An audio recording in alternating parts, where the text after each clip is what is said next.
Hi, everybody, and welcome. It's Leslie with the New Mexico Small Business Development Center, and I'm pleased to introduce Vic Burnaclaw to everyone today. And the reason why I'm so happy that he's here with us today is because he's got a really neat webinar series. It's part one, which is where we're at today.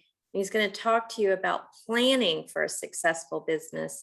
And then he's going to tell you a little bit more about part two, which is going to be coming up pretty soon, which is implementing the plan. But this is going to give you the overview on planning for a successful business.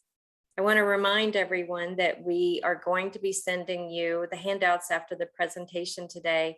Included in the handouts is the COVID-19 business resource page. Don't worry about taking a screenshot or writing down any of these links because we're going to send it to you. So you'll have this available for anything you need to know for business resources, COVID related. Also, again, we have Vic Burnaclaw. I want to remind everyone to mute your audio, set your Zoom ratio to fit Windows, and we will be using the Q&A function for any questions. Don't be shy. Go ahead and put your questions into the Q&A and we'll pick them up throughout the entire webinar and we'll have a little time at the end. Vic is a SCORE certified mentor, so we're glad to have him.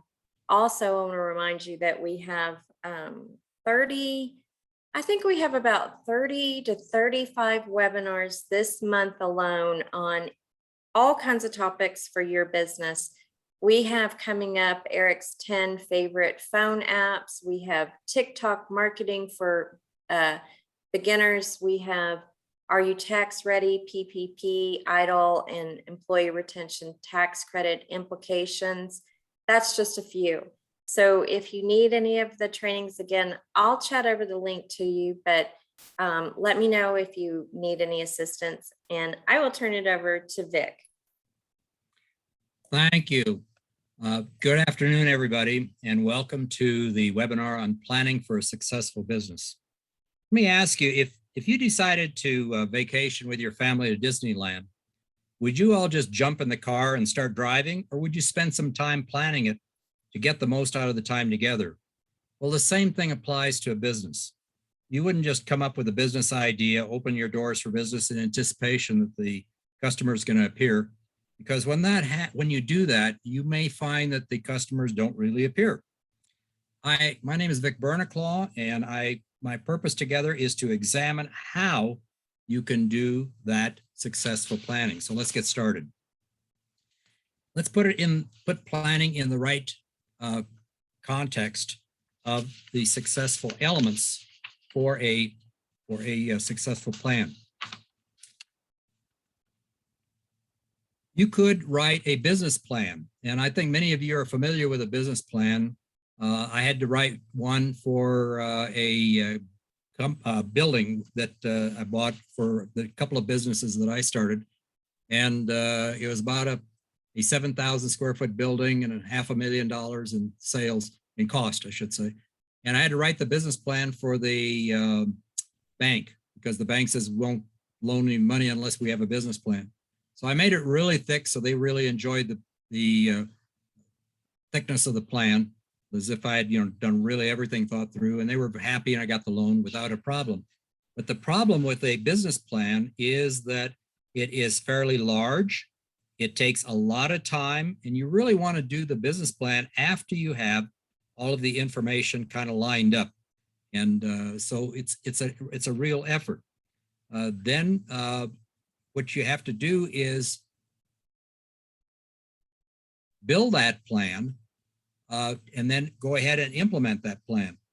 Not only do you need a plan, but you also have to implement what it is. And that implementation, we're going to be talking about in 2 weeks. So be sure you register for the implementation session of this planning session, which will be in 2 weeks from now. So be sure you sign up for that. I personally was a problem child for doing a lot of planning and not doing the implementation. My excuse was I wanted to start a business and did all the research, huge amount of research, did a lot of planning, but I didn't want to jump off because I said, hey, I got a full-time job and I'm busy. But in our case, our son, who had been laid off from a job, he was pretty young at that time, about 19. And I told him, I said, we got an option. I says, either you can go find a job where you're going to get a paycheck every week, or we can start this business where you don't know, you can make a lot of money, or you could not make a whole lot of money. So between my wife and myself and he, we started a couple of businesses 40 years ago, and they are very successful today. We got them up to about 30 employees, $2 million in annual sales, and turned the businesses over to our son about 15 years ago. And he is continuing to grow the companies and work them very successfully. So it's a process of planning and then implementing that business. There are alternatives, and I started out mentioning the one on a formal business plan. And the formal business plan, as I mentioned, lengthy, takes a lot of time, but it's also quickly out of date because conditions change. But you may have to write them, as I did for the bank. And as I say, you want to do that when it's fully thought out. So what do you do? How do you do your planning when you're in the dynamic or changing stage of trying to make this thing gel? Well, there's something called a lean business canvas. This is a one-page business plan, which we're going to talk about and go through the details. It is like 13 blocks in this one pager. We're going to be going through each one of these blocks and explaining what it is in each of the blocks and how they interface with each other. It's very important to think through this process, and you will be adding and changing these blocks as you go along. You will be making the changes because you'll find new conditions. You'll find new opportunities, maybe financial opportunities or financial challenges, but you'll be changing the thing. But once you have this completed, and if a bank says, no, I want a full business plan, you can take that and that becomes your basis for the full up business plan. You can update it as you're going along, but here is the business model canvas. You say, oh my gosh, look at, holy cow, look at the size of that thing. Well, we're going to walk through each one of these blocks, starting with the problem. And this is not your problem, but this is the problem in the customer's mind in the upper left-hand corner, all the way to the lower left, lower right-hand corner, which is what is it that you want out of your business? So we'll be walking through each of these as we're going along. You can, one methodology for updating this process is to use a blank and then just put in the Post-its. You can write a little note on your Post-it and put it on. You want to change it as you're going along? No problem. You just change your Post-it. I've seen people who will take and have multiple pages and just write on it. Also seen where people will take and project this up on a whiteboard and then just write on the whiteboard and then just keep changing the whiteboard as they go along, erasing and changing. So there are many ways, but this is a tool and only a tool. So you use it as a tool to help you do your planning in walking through the entire process. So we're going to be looking at all the arms and legs and ears and noses on your business by going through each of these blocks. So let's start with the upper left-hand block, the problem. The way to do this is to go to your customer, potential customer, and find out what is their biggest problem in your particular area. If you're a dry cleaner, you want to start dry cleaning, but what is it that they have the biggest problem with dry cleaning? Oh my gosh, the paper clothes are out of this, or they're not tied, whatever it is, there's the problem. And you want to be able to work on that problem based on the information from the customer. It's only the customer that can tell you. And you say, well, I know what the problem is. And I was a mentor for many years with a number of high-tech accelerators and incubators here in town. And virtually every one of those people that we had in those sets they forced them immediately to go out into the street. Their view was, there are no problems here in the building. The problems are out with the customers. And you have to go out to the customers and find out what those problems are. There's a quotation, and I think it was even Einstein that said this, basically, if you want to start a business, don't look for an opportunity, look for a problem. If you can find a problem and you can find a solution to that problem that the customer will pay for, you automatically have a successful business because you have automatic customers lined up who will demand that you sell the stuff to them because you're solving a problem that they have that's bothersome. And it turns out that if you first totally understand that problem, then you're going to be able to find a solution, go back to the customer and say, what about this solution? Customer says, well, you keep what's called pivoting until you find the right solution. Customer says, that's exactly what I wanted.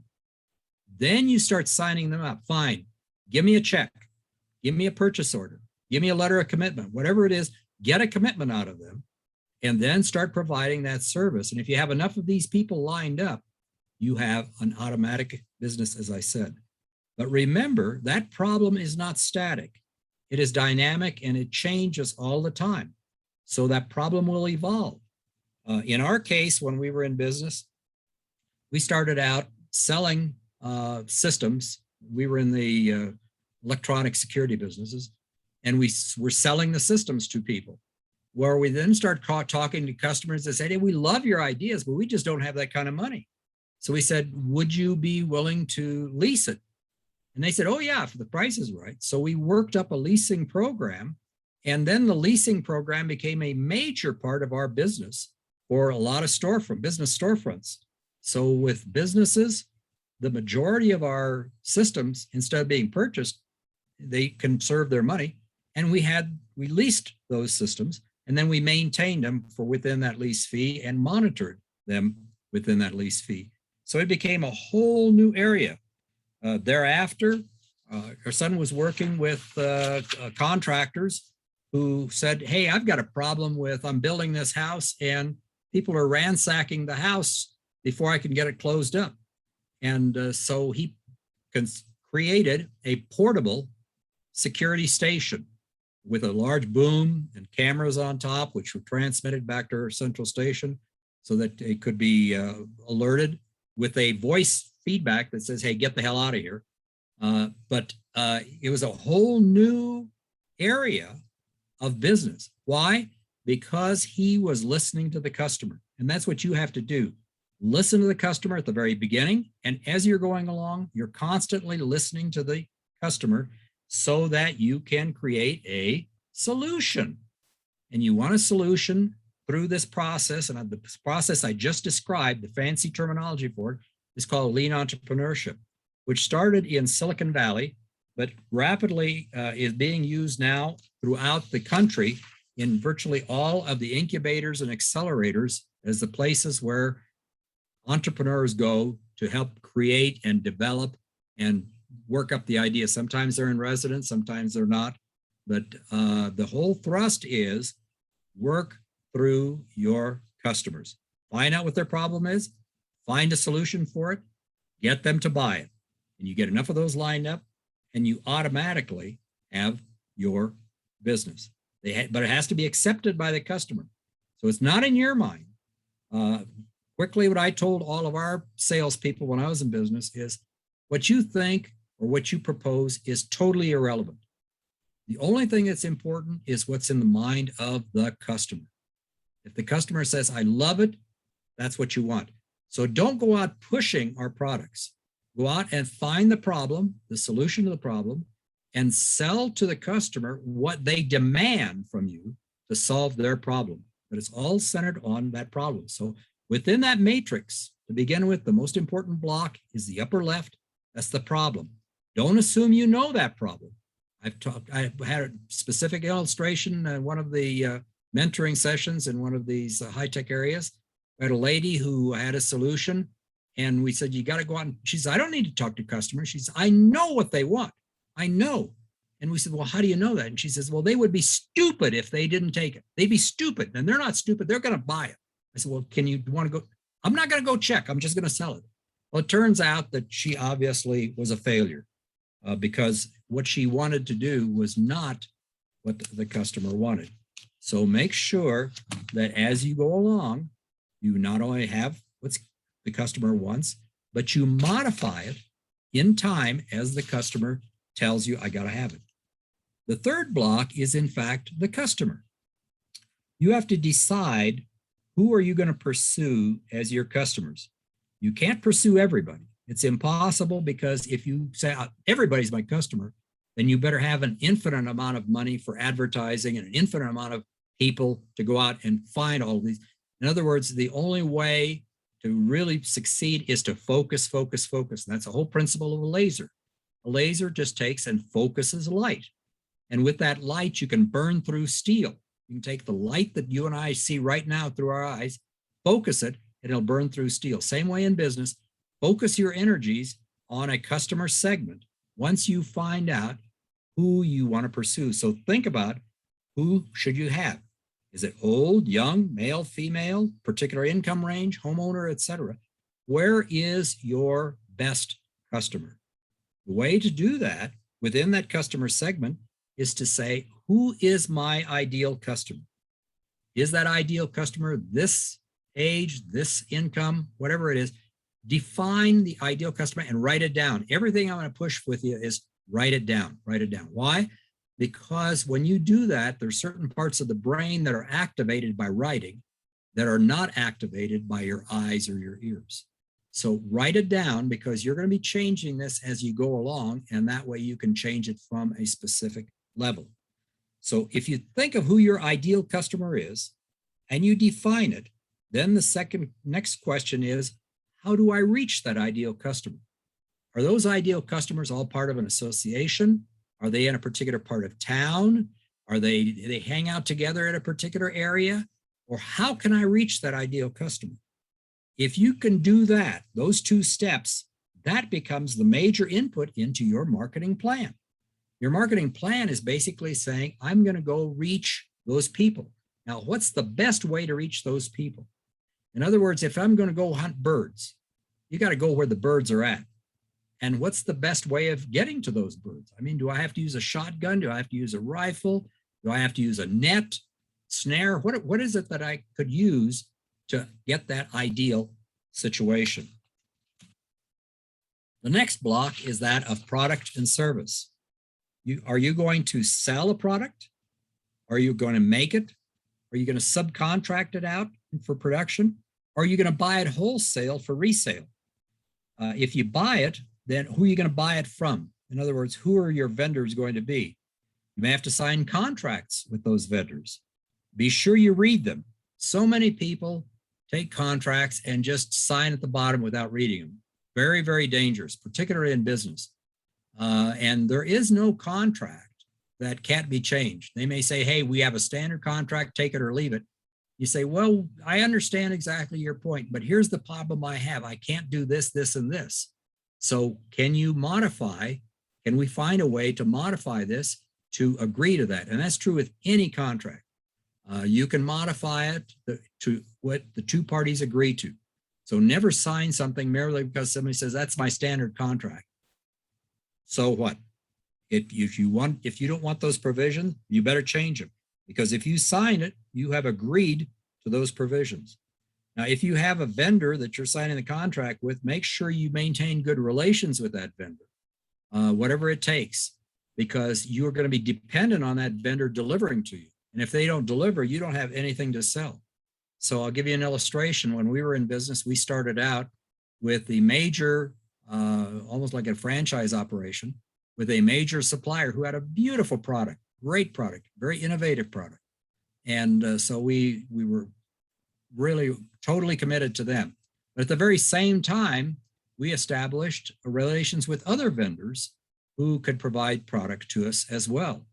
Oh, obviously the first vendor went under, he went bankrupt, but we didn't have a problem because we already had the other vendors lined up and we just switched our efforts toward the other vendors.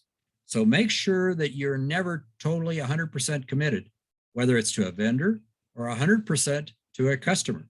In other words, if you have a customer that's a very, very large percentage of your revenue, and we had that also, not that we try to stay away from the large percentage, that customer may turn around and say, well, for whatever reason, I've decided I'm going to change. I'm closing that operations, or I'm moving out, or I'm changing my approach. Whatever it is, you don't want to be high and dry because you're locked into a very large part of something that may go away. Keep some flexibility in your arrangements. If it's a service, this is what we're talking about. If it's a service, then will there be any training necessary or certifications? How about any vehicles or equipment to do the work? So think through each of these and put that down in this block. In addition, where are you going to provide the product or service? Is it going to be at their location, at your location, or another location? Are you going to sell it online? Are you going to sell it face-to-face? Are you going to deliver it? In other words, think about the product and service kind of arrangements. The next one is something called by the fancy term of unique value proposition. Your first reaction is, what in the world is this? Turns out that it is the determination of how valuable it is to the customer. What is your value that you're going to deliver to that buyer?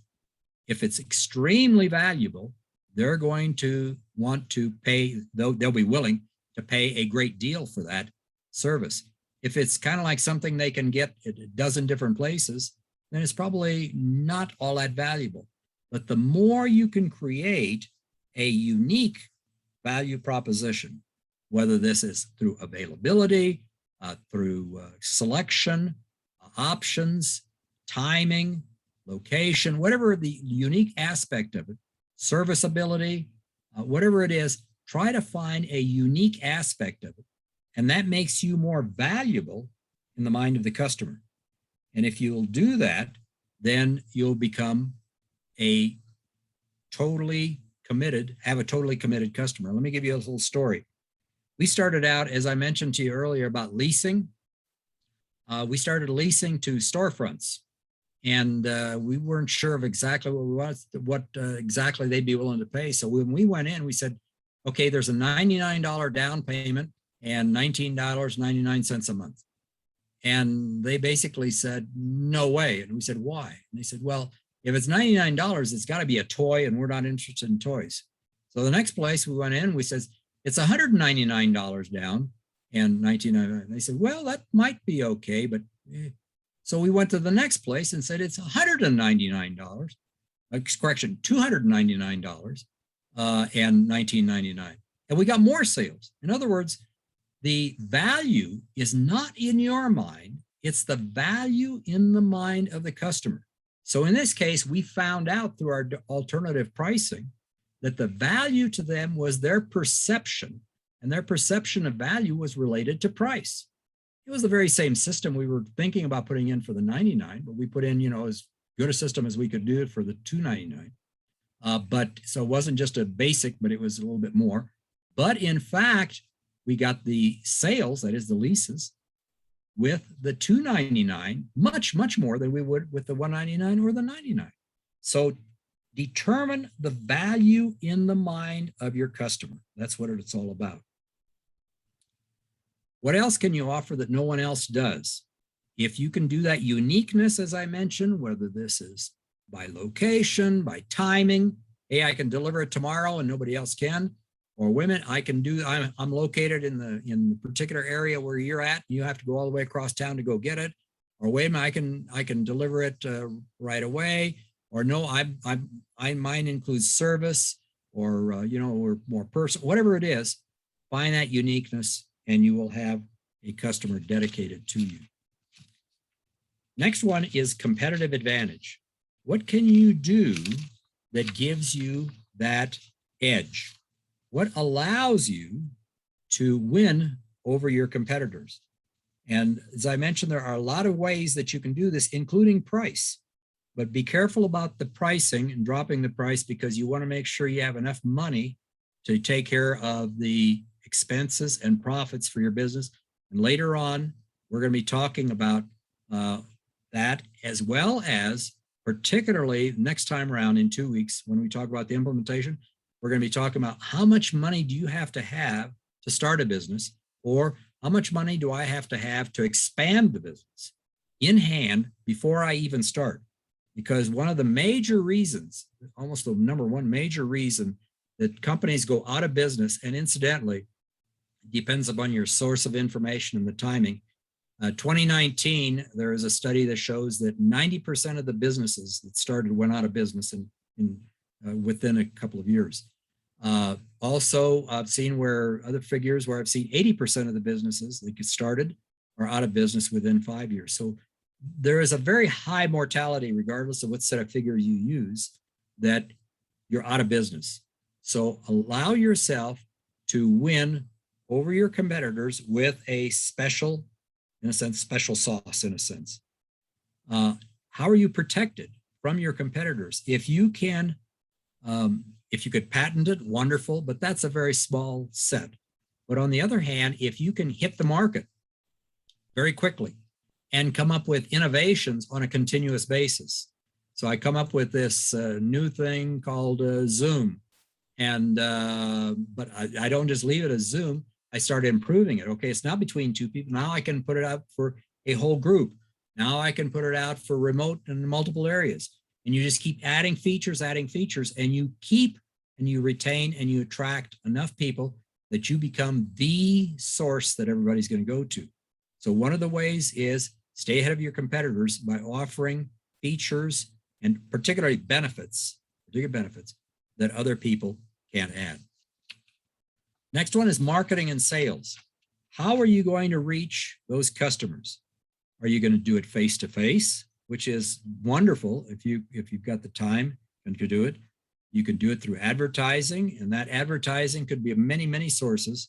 It could be obviously print media, radio, TV, and number of sources, but startups don't have that kind of money. So their primary advertising is through word of mouth. So if you can find, as I started out with, if you can find a problem, solve the problem for those customers, and then ask the question, who do you know that would have similar problems? Then you can keep marching from one to the next, and then ask your very satisfied customers for an endorsement.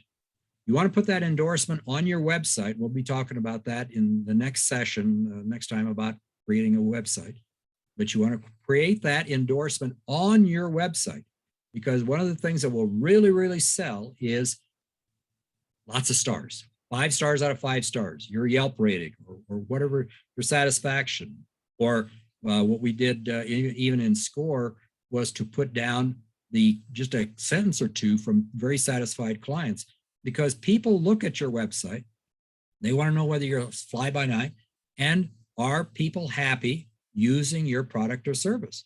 And the more people are happy, they're saying, well, it might be worth trying it. So the last thing here is within sales is, how are you going to close the sale? It's great to do the marketing. It's great to do the advertising and that marketing funnel, but you got to close that funnel. You got to close the sale. How are you going to do that? Are you going to have them sign the contract in front of you? Are they going to order it? Are they going to give you a credit card? Give you a purchase order? Whatever the arrangements are, think about how you're going to close the contract, to close that sale. Because if you have the most wonderful advertising in the world, but don't close that sale, then you're not going to have the cash to keep the company going. Next block is key resources. And there are a number of resources, as you can imagine. But the most valuable, believe it or not, resource is time. You can add other resources as you're going along, but you just, you have to use your time productively and don't waste it. It's easy to focus on what's urgent. I mean, somebody says, oh, I got to have this done, got this done. But is that urgent really important? It may be better to focus on what's really important to your success. One of the ways to do this is to have a plan. And then you plan your work, and then you work your plan. At the end of the day, can you look in the mirror and say positively, I've moved closer to my goal. I've actually done the important things of moving my business towards starting or expanding my business, or for financial success, or whatever it is that I want to achieve through this business. Am I moving more positively in that direction? Financial resources, everybody knows, is critical, and particularly cash. Cash is like blood in your body. If you run out of blood in your body dies. If you run out of cash in your business dies. We're going to be talking about that a little bit today, but a lot in 2 weeks on cash management and how you determine how your cash flow is best worked. In addition, there is another webinar that you can attend, which is totally, the whole hour is on cash management. Tommy Thompson teaches that. He does a super job on cash management, but cash is a critical resource. If you're going to say, I've got to have a storefront or I've got to have brick and mortar, then you want to maybe contact your counselor or your mentor and talk about it, because there's just a whole series of issues in brick and mortar. Specifically, do I buy? Do I build? Do I lease? Do I do the build out, that is arrange to put the walls and everything in there that I want? Or is that part of the responsibility of the landlord? So you need to work all of these out. So leasing is a contract and you negotiate that contract. It's not something that just comes out of the sky. If you're going to have employees, make sure, again, you talk to your mentor or your counselor, because there's so many features that are involved in employees. Employee advertising, selection, compensation, payroll taxes, job description, employee management. How are you going to do that to make sure that you get the most out of that? And again, if you don't have a plan, you wander into it and you say, hey, I'll just take this guy off the street and put him to work, you may regret it. In other words, it may be easy to fall in love, but it's really tough to get a divorce. And it can be very expensive, as we all know. Vendors, I've mentioned a little bit on vendors, where you're going to buy the material, buy wholesale and sell retail, or are you going to, you need to research your vendors and pick reliable vendors. We had experience of picking vendors. They were here today and gone tomorrow. So you want to be very careful in selecting the vendors that you have confidence in, that can provide you consistent materials and are not going to jack up their prices overnight as soon as they got you hooked. All of these things are perhaps a little complicated, but there is the saving grace of advisors. I've mentioned counselors, SBDC, SCORE mentors, and there are others, and I'm going to mention a few others at the end of the session. Get advisory assistance. Any of us can provide some thoughts for you, because many of us have been there, done that. We've got a lot of bruises and calluses from our experiences. There's no sense in your having to go through all of that pain and suffering. Learn from others. Another block is called risks. What's risk? Well, risk is those things that might come up and bite you. So what do I do with this? Well, one of the things you can do is put down in writing, what is the worst thing that could happen to me in business? What's the worst thing? Is it the roof falls into my office? Is it somebody drives a car through the front of this thing? Or somebody sues me and drives me out of business? Or I get COVID? Whatever it is, what is the worst situation? Write it down. And then what is the best situation? You say, well, wait a minute, I can understand the worst, but why in the world will I want to put the best situation? Let me give you a little story. A friend of mine was a salesperson for a company in Arizona. And I know him today. He has his own consulting firm. He has several people in his consulting firm. Very, very successful guy. But when he was a salesman for these people, he was a great, great idea guy. And he said, hey, why don't you try this? And they said, well, hey, fantastic. So they invested. So we'll invest in that. So they took some money and invested in that. And right following that, hey, I got another idea. And they, oh, that's great. So they invested in that and invested in the next one and the next one. And he said he successfully drove them into bankruptcy with all of his ideas. Why? Because they didn't know how to run cash management, and they took all of their cash, put it into investments. And with investments, typically you're going to take some time before you can make that investment pay off. In other words, you may build a product and sell it, but maybe you don't get the cash under a net 30 until 30 days later. And if you have enough of this money out there, then you're running cash. And as I said about blood in your body, when you run out of cash for your business, you're dead because you cannot pay your bills. So you want to both write down the best and the worst, and then you want to figure out what it is that I can do about this. Well, one of the ways you can do is to what's called remediate the situation. So if I have a situation that says, hey, this is very dangerous in this process of designing, making something, I can redesign the process. So instead of doing it the way I'm doing it, I can do it a little differently and minimize or decrease the risk involved. Another way is by shifting the risk. You can shift the risk, things like subcontracting. So instead of my doing this dangerous task, I'm going to subcontract to somebody else and they'll take the risk. I have to pay them to do it, but they'll take that risk that I don't have to take. Another way of doing it, and certainly your subcontractor to do it, is through insurance. But you only want to have insurance for those things that you cannot afford. In other words, if you say, hey, I could get insurance for everything under the sun, I could get insurance that a meteor may come down and hit me. Well, low probability. So you say, I'm going to pass on insurance there. Or wait a minute, this is something that I could, it's a small item, so I can accept that within the deductible. So I don't need insurance. But if it's something that I just cannot afford the risk, this could be so great it wipe me out, then you want insurance. All of these things that we've talked about so far convert into revenue and expenses or costs. First of all, there's revenue. Revenue is the money coming into the company, and that comes through sales. The money going out is costs or expenses, things like cost of goods sold, your utilities, your labor, your taxes, all the money going out. So one of the ways you can think about this is almost like a barrel with liquid money inside of it. What you're going to do is you're going to start the company with some amount of money that you're going to put that liquid money into the barrel so you have some level to start with. And as the money comes in from sales, that level increases. As you pay off your bills, that money decreases.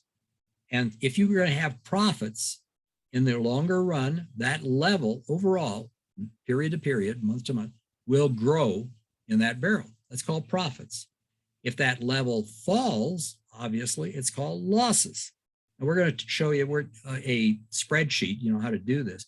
But just envision that barrel on that level going up and down, and you never, never, never want to have that level drop to the bottom of the barrel. Because again, like blood in your body, when that barrel is dry, your business is dead. Mention the profits and loss. You want to try to get cash positive. In other words, what we did when we were in business, our desks were folding tables. Our nice chairs were folding chairs. We economized on everything in order to keep the cash working in buying product and selling the product, paying our bills. So we minimized on having expenses that we could go without. So what we wanted to do was to achieve what's called break even. And that is as quickly as possible. And that is when the money coming in equals the money going out. That's break even.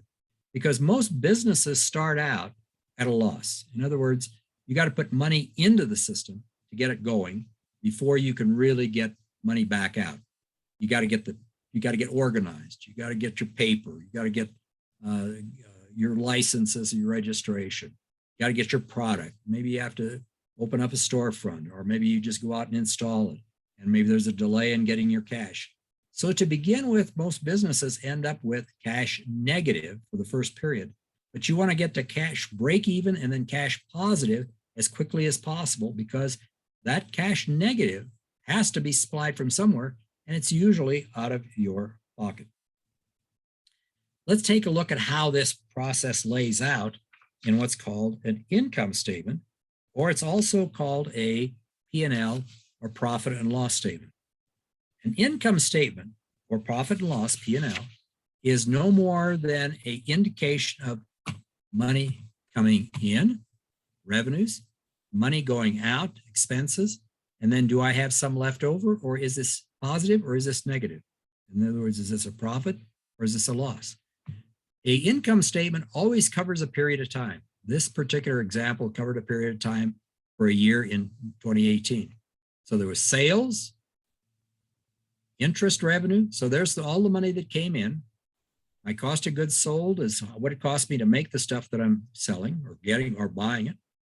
My selling expenses, my G&A, general and administrative, this includes all of the kind of expenses that you would normally have in terms of utilities, insurance, things of that sort. I might have some interest I have to pay because of a loan that I've got. Here's my total expenses, and then in minus out equals what you get to keep. So that's an income statement. The last block in the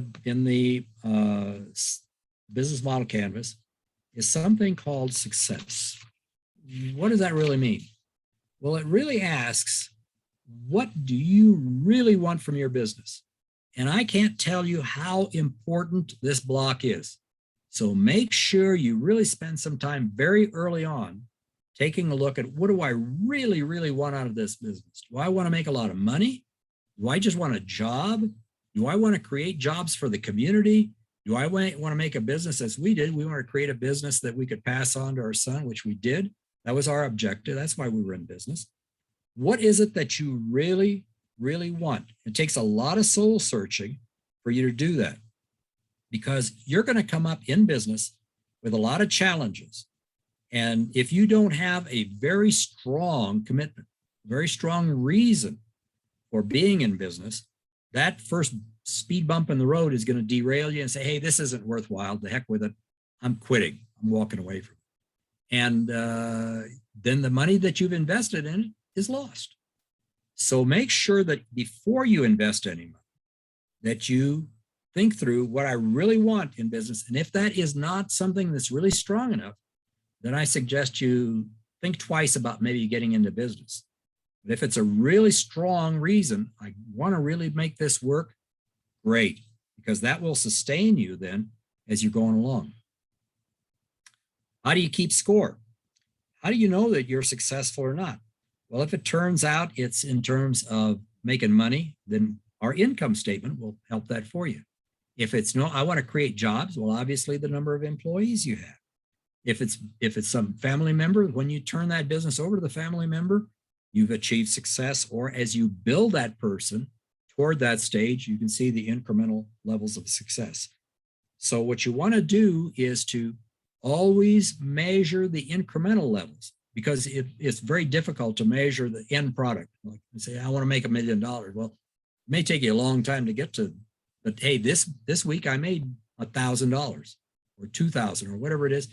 Celebrate those individual measures of success, but keep score as you're going along in this particular category.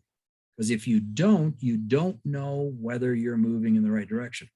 And if you say, wait a minute, I'm not moving in the right direction, then you want to say, okay, what do I need to do to change my direction so that I can move toward that success? If you define that success and you've written it down, writing it down, very important, then you know that I'm really moving where I want to go. But all of this whole plan, the key to that whole thing to make it work is you have to put it into action.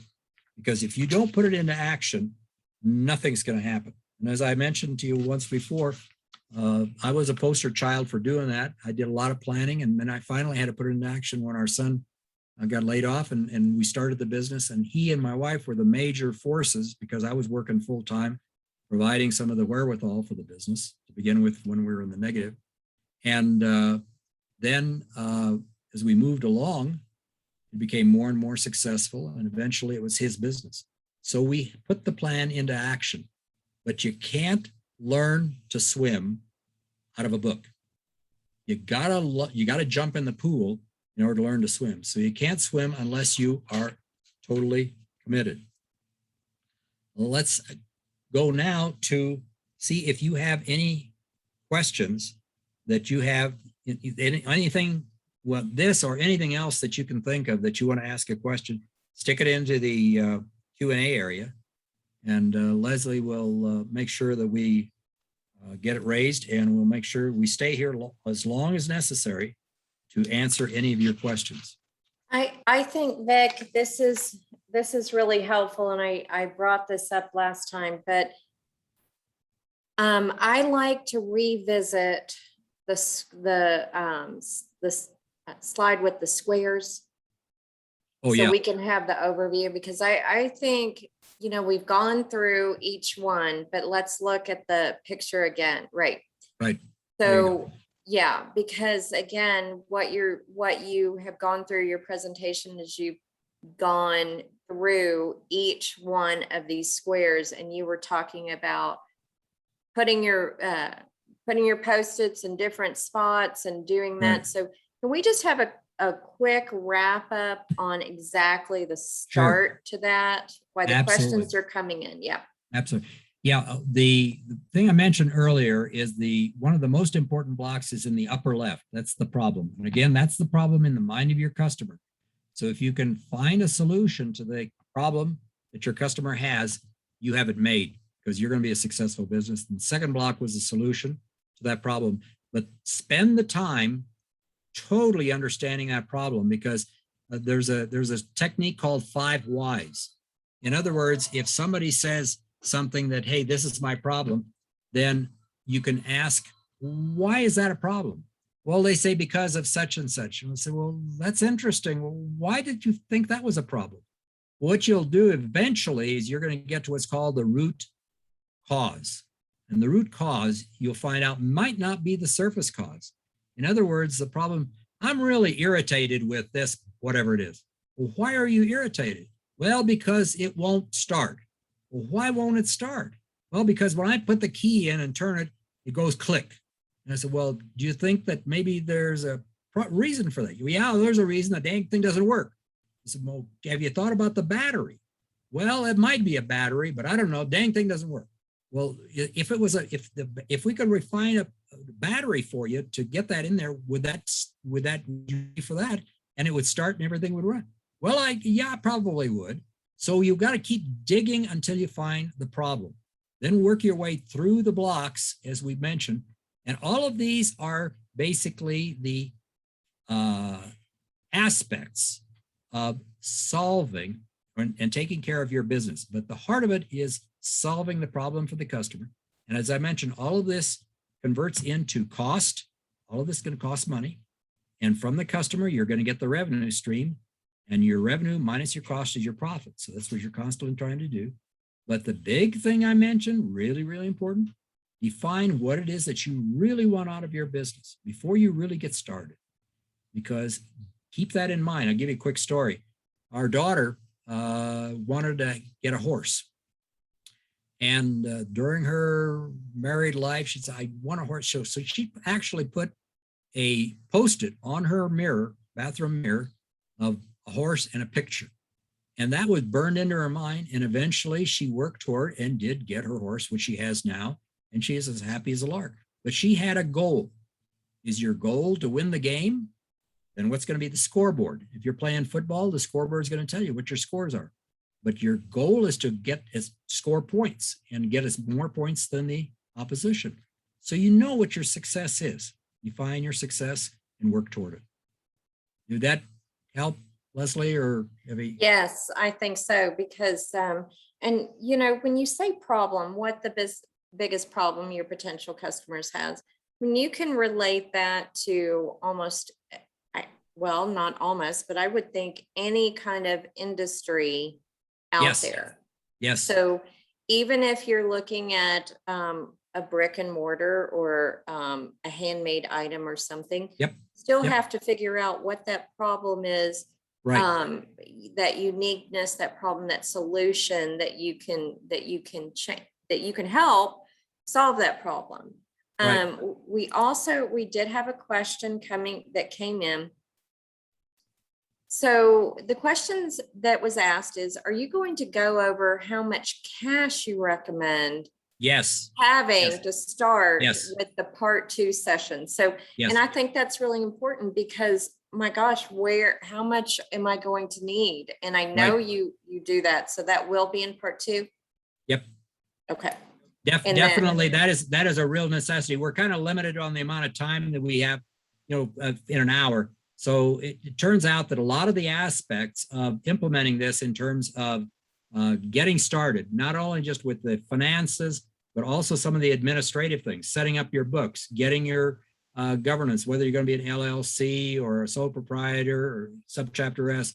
We're going to treat all of those kinds of things, including taxes, in the second session in 2 weeks. So be sure you register for that. And we are going to talk about how much money it looks like you're going to need to get started with a business based on your particular situation. I'll give you the format, and we'll walk you through that so that you can make that determination.